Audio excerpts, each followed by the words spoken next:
Hello everyone and welcome back to my channel uh, about sa headlight ng Kawasaki Barako 175. Yan. Ito po yung headlight ng old yan, 3-leg na Bombilya Makoto Halogen Super White po. Ito. Available yan po sa malapit na shop or kaya meron dyan sa Shopee at Lazada to.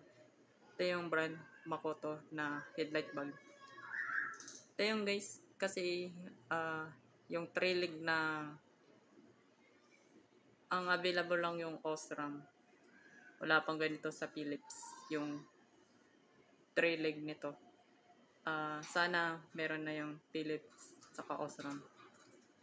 Mayroong isang Osram na Silver Star, Gold White, tapos All Season. Meron kasi ito, ano na lang to, available lang nito, Makoto lang. Halogen Super White. Ito yung mas pinakamaliwanag nito sa daan. Lalot na yung sa gabi. Kaya ito ay paanong ikabit nito. Papakita ko sa'yo. Ito po yung headlight ng Osram. Filament lang siya. Kaso wala silang available na Silver Star, Cold Blue, tapos All Season. Saka yung Philips na ganito. Wala siyang available. Ito yung dating gamit ko kasi kaya last year to Osram double filament ang tawag. So, paano magkabit ng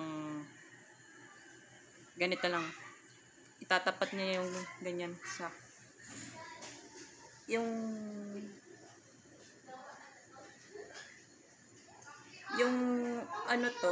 tatlong pin na yan, hanapin na yung pwesto nito kung saan tatapat.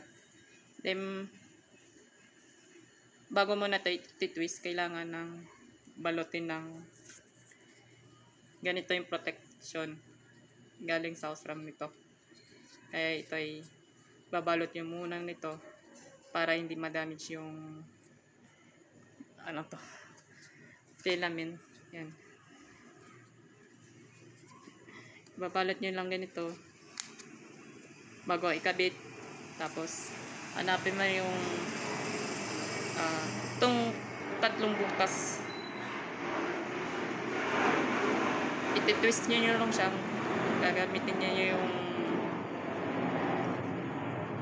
yung lumang headlight socket. Pagpihit ng clockwise, yun, maririnig niya yung click sound. Ang ibig sabihin, okay na yung install ng headlight bulb. Mga balak na kayong bumili ng Makoto headlight na Halogen Super White Barako 175. Kailangan baliktarin na lang yung wire ng low beam saka high. Ito pa yung ito yung sample nito. Ito yung kinonvert ko nung to sa H4. Yan, gagawa ako ng sample nito. Ito, kailangan ililipat nyo yung red, yellow, saka red, black. Itong red and black, ilalagay dito sa pangalawa. Magiging low beam. Tapos yung red and yellow, galing sa low beam, ililipat din dito sa tatlo. At magiging na siya, high beam indicator.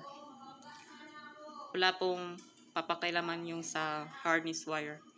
Ito lang yung gagalawin nito.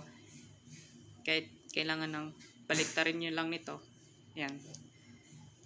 Ang dahilan kasi pag gumamit kayo, sana balak kayo bibili ng Makoto headlight bulb, factory defect yung headlight bulb, baliktad ng low and high. Kailangan pag ililipat mo na to sa red, black sa low beam, tapos red and yellow sa high beam para magiging low and high na siya. Yun lang guys about sa headlight ng Kawasaki Barako 175. Yan. Subok na to guys. Yan. Ito halogen super white nito. More or less nasa 100 peso lang. Depende yan sa Lazada at Shopee yung price. May kasamang shipping fee. Yan. Ayan, hanggang dito lang po sa vlog na to. Thank you for watching and God bless you everyone.